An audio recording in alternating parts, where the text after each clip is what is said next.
mother and father, who were married for 65 years, loved each other. They loved each other.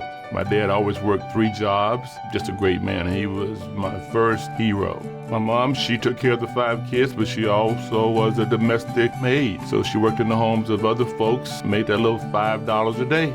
They took care of the family, and they took care of other kids in the neighborhood who did not have a parent, a mom or a dad. And there are a lot of folks in my neighborhood that missed a parent. My favorite thing was reading. The world was something special, and I was very inquisitive. I was a good student. I was often much a loner. You know, when you grew up with 5 kids in the house, you want as much space as you can get, whenever you can get it. I became attracted to basketball in middle school. I knew I wanted to do something athletically. I wasn't good at all. My family moved to Sunnyside, so I went to another school, Attic Middle School. Decided I didn't want to play basketball, just wanted to be a student.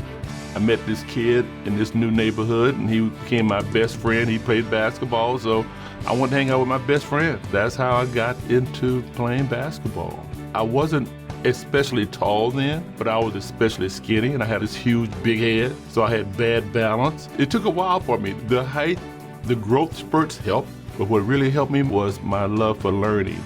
Bill Russell used to write more or less booklets about basketball. And so I learned some stuff about defense, and eventually the height kicked in, and eventually I started learning enough about basketball so that my ability started improving. My basketball ability did not arrive until my junior year. I had offers all over the place, and that was kind of exciting. There was a guy named Harvey Pate who came into our dressing room and said, "Young man, you got a scholarship at the University of Houston anytime you want." I took a serious interest in the University of Houston at that time. When you read stories about the team's success, I got excited. I got excited because I just knew Houston was going to be something really special. That neat little campus that we had, that you could touch all 4 corners in 20 minutes at that time. Can't do that now. All the coaches knew all of the players, no matter what sport they played. They were all like uncles to you. When I came to the University of Houston, I was in pre-pharmacy. That was my dream, to be a pharmacist. We were an independent school. We flew to New York and Hawaii, and if you were out of town for a week and you're missing 2 or 3 labs a semester, made it really hard. So I started looking to change my major. I got my degree in kinesiology in the year 2000.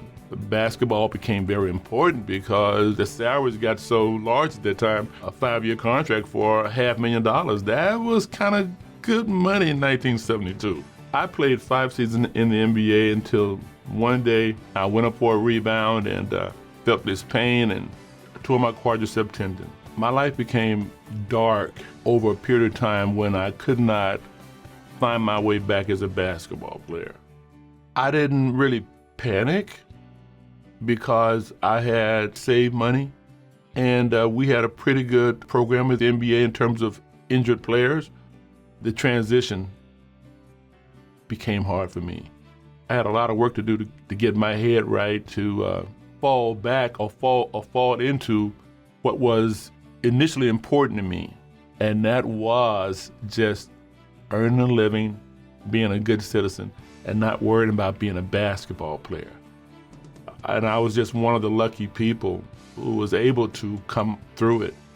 Today for me is being a part of the nonprofits that I'm involved in, like the Business Alliance for People of Color. I visited schools and told them, hey, I'm a former basketball player and I played at a high level, and I had an addiction, and I want to talk to kids about that, and I want to talk to them about basketball. My family life now is great. I have this great woman in my life, Gail Davis. We own a business together. It's a non-medical in-home care company. We employ 75 people, and on an average day, we have about 150 clients. I'd like to thank, of course, Rayford and Lillian Davis, my parents. A guy named Freddie Smith, who was that best friend of mine and who loved basketball. Of course, my lovely and beautiful wife. I have great children. I have great grandchildren. I get a lot of love from them. I owe my teammates, Pooh Welch, Steve Newsom, Ollie Taylor, and my fellow alums, Otis Birdsong.